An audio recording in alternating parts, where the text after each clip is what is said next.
Powerful warriors are tasked with defending history against a mysterious force seeking to destabilize the past. Having once been famous blades from Japan's history, these protectors are given new life by a mighty sage from the 23rd century and time travel to wherever the timeline is under siege. On a stormy night, two samurai chase after an entity escaping on horse carts. The pair, Izumi and Horikawa, manage to narrowly thwart the creature's escape thanks to Izumi's acrobatic maneuvers. Before they can celebrate their victory, their companion, a tiny fox named Konosuke, informs them that they have just received a new mission from their master, Saniwa. According to Saniwa's intel, their enemy, the Time Retrograde Army, is predicted to strike between the 7th and 10th of March in the year 1863. The trio immediately head off to this new time and its location, arriving at a peaceful, small castle town. Horikawa, a rookie on his first mission, excitedly takes in the sights. A woman calls on them to stay at her inn, but Izumi comes up with an excuse before quickly pulling Horikawa away. Throughout the day, they investigate the town, looking for people or places that the retrograde army would be interested in attacking. Konosuke gives them the names of the three most important historical figures of this time, and they scout around, hoping to find clues. That night while scouting, they spot a small force from the retrograde army on the castle walls. Silently, they sneak into the castle, managing to destroy the handful of enemies they found. Now unsure if their work in the town is done, they head off to get some rest. Horikawa's sleep is interrupted by sounds of alarm. Opening a window, he sees a giant fire raging on the other side of town. Realizing that they would have been caught in the flames had they stayed at the inn, Horikawa asks Izumi if he knew this was going to happen. Izumi confirms, telling him the fire is a part of history. Horikawa angrily rushes out, but before he can get too far, the team spots a space-time distortion, signaling the appearance of the retrograde army. As they rush through the fire, making their way to the rift, Izumi spots a little girl crying in a burning home and quickly rescues her. Horikawa slyly asks if that didn't count in changing history, but Izumi cheekily replies that if the kid changes history, he'll take care of her in the future. Soldiers of the army finally arrive, and the two face off against the numerically superior foe.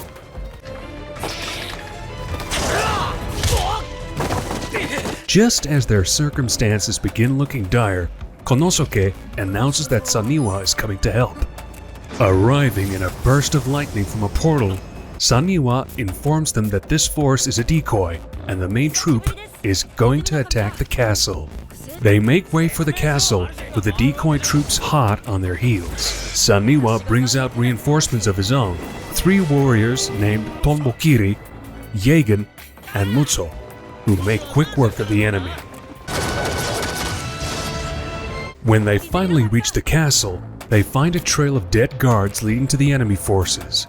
Though they take care of a couple, the rest flee in all directions. The team split up to hunt the creatures and take them down one by one. Inside the castle, Mutsu manages to save a Dutch envoy's life before heading out to regroup with the rest. With the enemies now taken care of, the group wonder why the renegade army chose to attack this castle in particular. As they speculate, Saniwa begins to feel temporal pressure from staying in the past, heading back to his own time in response. Before leaving, he establishes a team comprising the 5 warriors, naming them the second unit, appointing Izumi as captain. He tells them to uncover the reason behind this attack and to prevent the next one, which he announces will take place the following day. After getting what little sleep they could at an inn, the second unit begin the next morning by taking stock of the major political issues of the region in this era. Konosuke narrows down the 2 most likely targets: a Dutch delegation preparing to sail back to their homeland, and a recently arrested group of Ronin advocating xenophobic policies. The team split up and start looking into both. While Izumi, Horikawa, and Konosuke investigate, they have the sudden realization the retrograde army's plan might be to instigate both parties in hopes of inciting a war between the two nations of Japan and the Netherlands. They speed off towards the Dutch steamship preparing to leave port when a deafening explosion tears a hole in the ship's hull. Mutsu, who had been keeping an eye on the Dutch alongside Tonbokiri, jumps onto the burning ship and begins rescuing as many as possible. A thorough examination by Izumi reveals the retrograde army had indeed aided some Ronin, hell-bent on attacking the foreigners. Thanks though to Mutsu and Tonbokiri, enough of the Dutch delegation had been saved to prevent an imminent war. However, this just meant the retrograde army would continue its efforts. Now, to preserve the original course of history, Mutsu and Horikawa infiltrate a Ronin meeting and learn the location of the next attack. The second unit realizes that if the retrograde army doesn't interfere, the Ronin will simply be arrested by constables and history will simply stay on course. With the location uncovered, the team sets up an ambush for the retrograde army. The team intercept the army and battles them throughout the night.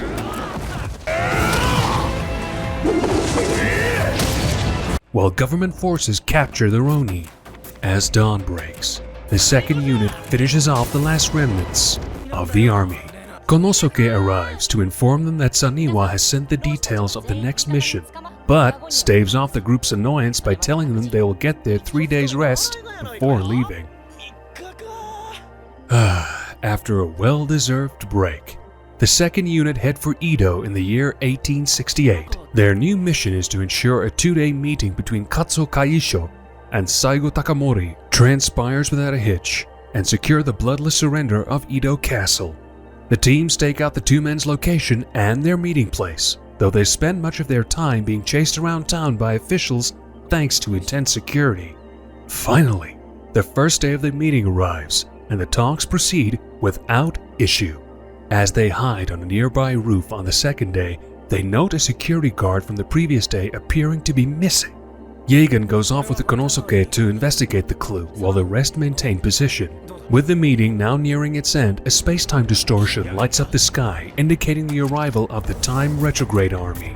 The remaining 4 head over to its location where Utachi, a retrograde army elite, is dropped on top of a bridge. Yagen meanwhile finds the missing guard who had been leading a meeting with the Shogun Army's pro-war faction.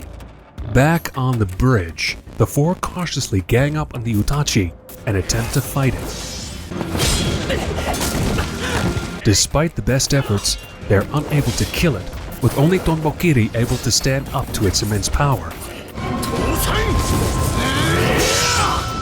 Konosuke runs in to inform Izumi the pro-war soldiers have just set sail on a warship, with Yagen hiding on board. Izumi instructs Tonbokiri and Horikawa to hold off the Utachi long enough for the meeting to finish, while he and Mutsu head over to back up Yagen.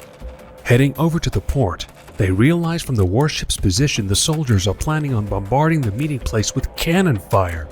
Quickly, they jump into a docked boat and head toward the warship. Yagen, noting the crew's intention, attacks the soldiers, disrupting the cannon in the process. This causes them to misfire, but he himself is ambushed by a hidden contingent of retrograde army soldiers. Just as the situation begins to look dire for Yagen, Saniwa drops him some backup in the form of a white-haired man by the name of Tsurumaru. The two manage to hold off the soldiers long enough for both Izumi and Mutsu to arrive, and together the crew quickly clear the ship. Feeling triumphant, they begin making their way back to the city, when they notice another warship swarming with retrograde army troops on the horizon. Izumi urgently calls Mutsu to speed up towards it. Back in town, Tonbokiri and Horikawa duel with Utachi, while questioning its lack of urgency to get past them. At that moment, Katsugeki and his guards arrive at the bridge after finishing the meeting. The Utachi suddenly goes berserk and climbs on top of a tower before lighting its sword with green flames. On the water, the crew try to catch up to the enemy vessel, but just before they reach it, the warship starts firing on the city, wreaking untold havoc. They ram their boat into the warship in desperation, but significant damage has already been done. The Utachi drops down and attacks Kyoshu's guards, but Tonbokiri and Horikawa catch up before it can kill Kyoshu. Out of sheer desperation, Tonbokiri asks Horikawa to protect Kyoshu while he puts his life on the line to slay the Utachi. in a grueling battle where both parties put their brute strength on display.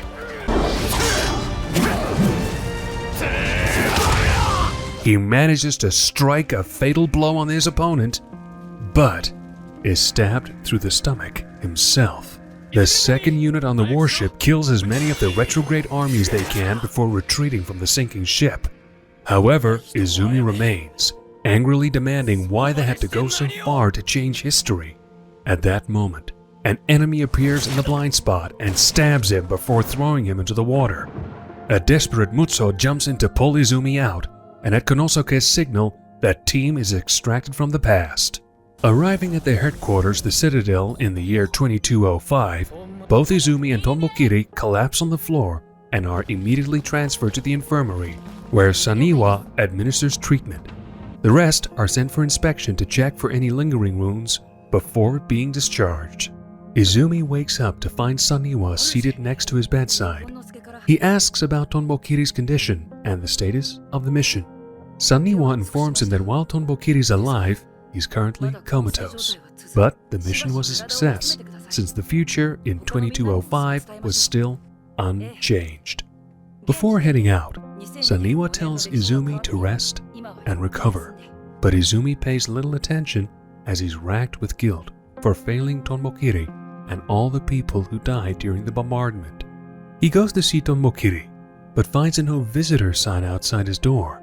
The rest of the second unit discover him standing there and try to assure him that he did the best he could, but their words offer little comfort and he excuses himself. Some time passes and Tomokiri finally wakes up, but Izumi, still feeling dejected, doesn't show up to see him with the rest of the second unit. Instead, he goes to talk to Mikazuki, the oldest of Saniwa's warriors. He confesses feeling as if he had failed everyone despite the mission's ultimate success. Without trying to ease Izumi's guilt with simple answers, Mikazuki smiles and tells Izumi that he can see why Saniwa made him the leader of the second unit. Before leaving to head out on a mission, Mikazuki recommends that Izumi take some snacks and visit his teammates, while a confused Izumi simply stares at his back. Mikazuki arrives in Saniwa's office where the rest of the first unit members admonish him for always being late. Mikazuki welcomes Honebami, the newest addition to the first unit and Yegen's brother, while Saniwa gives them their mission directive to deal with a time-space distortion of an unprecedented scale in the year 1565. He hands the reins over to the first unit's new captain, Yamambagiri, who orders them to begin mobilizing. In the summer of that year, Shogun Ashikaga Yoshiteru is killed in a siege at Kyoto. As a soldier strikes the final blow on his body, his blood sprays across a wall landing on an ominous mask. The soldiers begin celebrating their victory when the white mask suddenly turns crimson and begins to float towards them. None are spared, as this demonic entity proceeds to carry out its vengeance. Meanwhile, the first unit immediately gets to work upon their arrival, dealing with a retrograde army force as soon as they drop. The new member Honebami watches in awe as Mikazuki blocks an Utachi's mask with one hand, while Yamanbagiri slays it in a single move. The team investigate the area and discover a group of dead men who had been killed before the retrograde army's arrival. They then head to Kyoto to collect intel, where they begin to hear whispers of a slasher walking the streets at night, killing indiscriminately. Rumors circulate, calling the slasher the ghost of the recently deceased shogun. The team split up and begin conducting their search. At the bank of a river, Honebami and Yamabagiri run into a masked man covered in black mist. The creature summons a collection of swords around his body, which turn into retrograde army soldiers. While Yamanbagiri holds them off, Honebami begins chasing the retreating figure. The pursuit ends in the ruins of the castle where the shogun took his last stand. The rest of the squad join Honebami, only to find a sea of swords that the masked fiend converts into an army. Though faced with overwhelming odds, the first unit elites immediately get to work. They take care of the fodder, while Mikazuki heads into combat the seemingly reincarnated shogun. Despite the shogun fusing with multiple retrograde troops to transform into a more powerful form, Katsugeki launches a flurry of lightning-quick blows, overwhelming the monster before finally defeating it with an almighty blow. Honebami picks up the remnants of the former shogun's mask in awe of the power of the first unit. He then asks if they'll be returning to the citadel now, but is told the others have one more task to complete before they return. To Honebami's surprise, the team starts shopping for food before preparing a giant meal to donate to people in need. Questioning why they spend time doing such a thing, they inform him that although they managed to preserve the history to Saniwa's satisfaction, it's not true that nothing had changed. People whose lives didn't affect history still died unnatural deaths because of the retrograde army. In Citadel, Horikawa meets a subdued Izumi sitting on the bank of a stream. After having a heartfelt conversation on what it means to truly protect history, Izumi asks Horikawa if he would still have him as his captain. Horikawa immediately affirms his support for Izumi, who then asks Horikawa to follow him. The pair go to each member of the second unit, Izumi asking them to fight alongside him again. Though initially surprised by his sudden resolve, each member happily agrees. Just as everyone accepts Izumi's request, Konosuke arrives, bearing a directive from Saniwa for the second unit to assemble for their next mission. This time, the team is sent to the year 1866 to prevent the retrograde army from interfering in the failed assassination attempt of the samurai Sakamoto Ryuma, Mutsu's former master when he was a blade. Having been a first-hand witness to these events, Mutsu excitedly takes the lead and advises everyone on the best strategies for ensuring the mission's success. However, when it comes time to execute the game plan, Mutsu places himself on the outer perimeter far away from Ryuma. This confuses Horikawa, who asks Mutsu why he won't hang closer to see Ryuma again after all this time. Izumi tells him that the former blades have a policy of doing their best not to meet their former masters, but doesn't elaborate why. Though still confused, Horikawa stops asking questions as the assassination attempt commences. The team fend off multiple groups of retrograde soldiers, but despite best efforts, history deviates from the original pattern. Ryuma is made to shift his escape route, forcing him to come face-to-face with Mutsu. Despite his hesitance, Mutsu is ultimately forced to appear before Ryuma to protect him from certain death. After some harrowing battles and a long chase, Mutsu and the rest finally manage to transport Ryuma to a safe house, where he wishes the man a solemn farewell.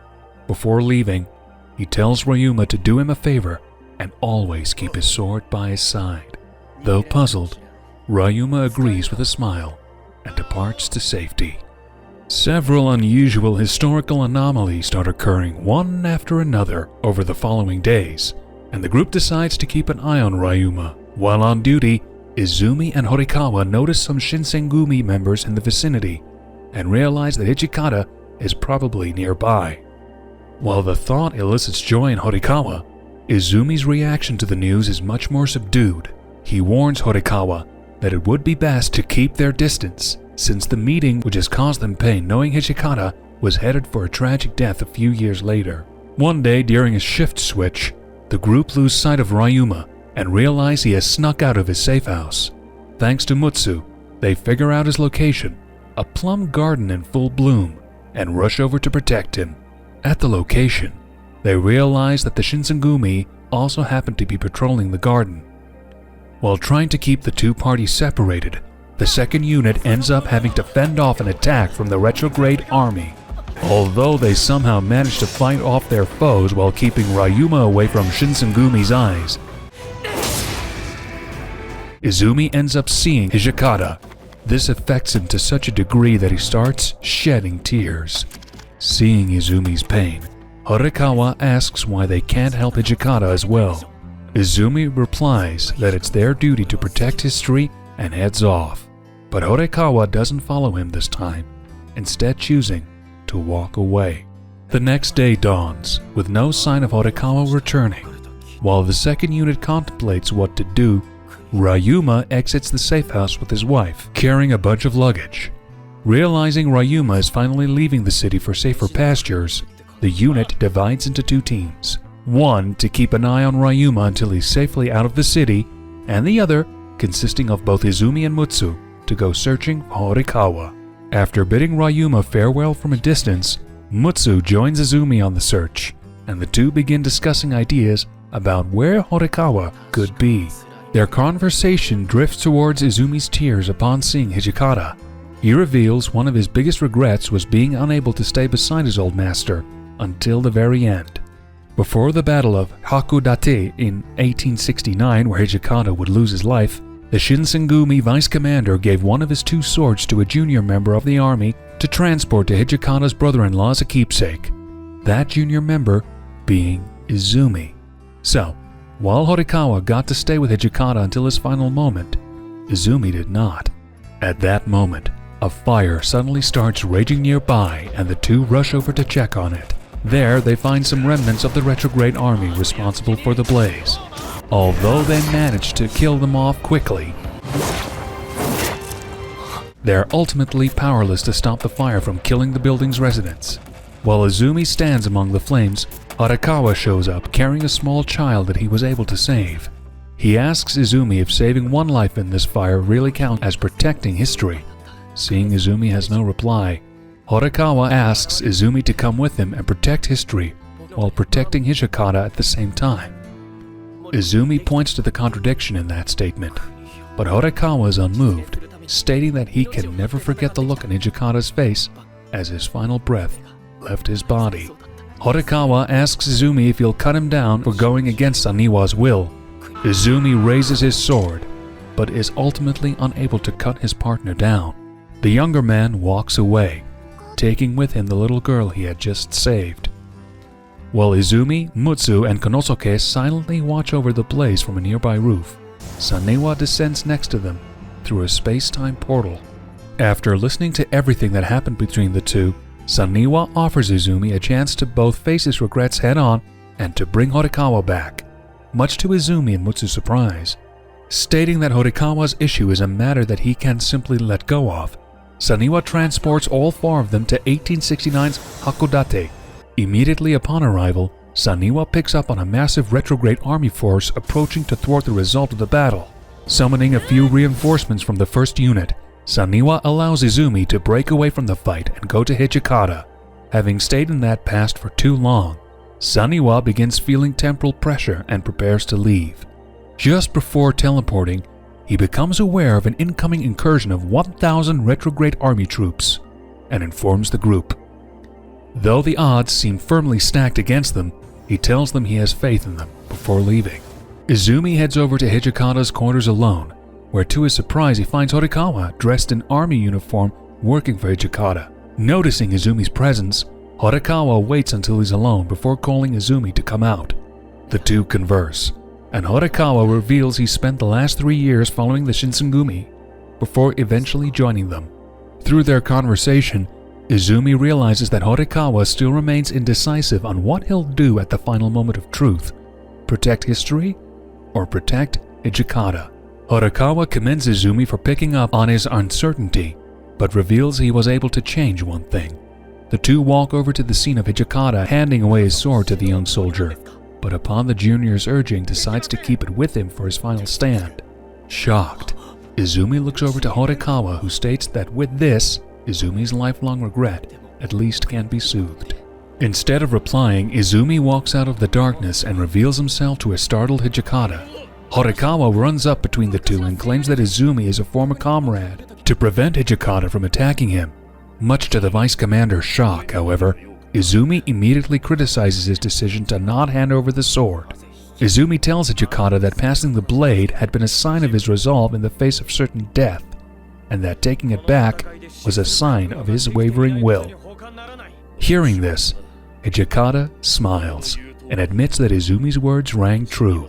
After thanking Izumi, he calls over the young soldier once more and hands him the sword before leaving for battle. With his work now done, Izumi rides to battle the retrograde army with the rest. Horikawa initially elects to stay with the Shinsengumi before making his final decision to protect history alongside his comrades. The group put up an incredible fight, killing hordes of retrograde army soldiers without even losing one thread of hope. Just as the swarm of bodies finally begins to overwhelm them, they receive a surprise, courtesy of Saniwa in the form of reinforcements from the remaining members of their 2 units. With their numbers now firmly bolstered, they wreak havoc through the battlefield, eventually vanquishing every last foe.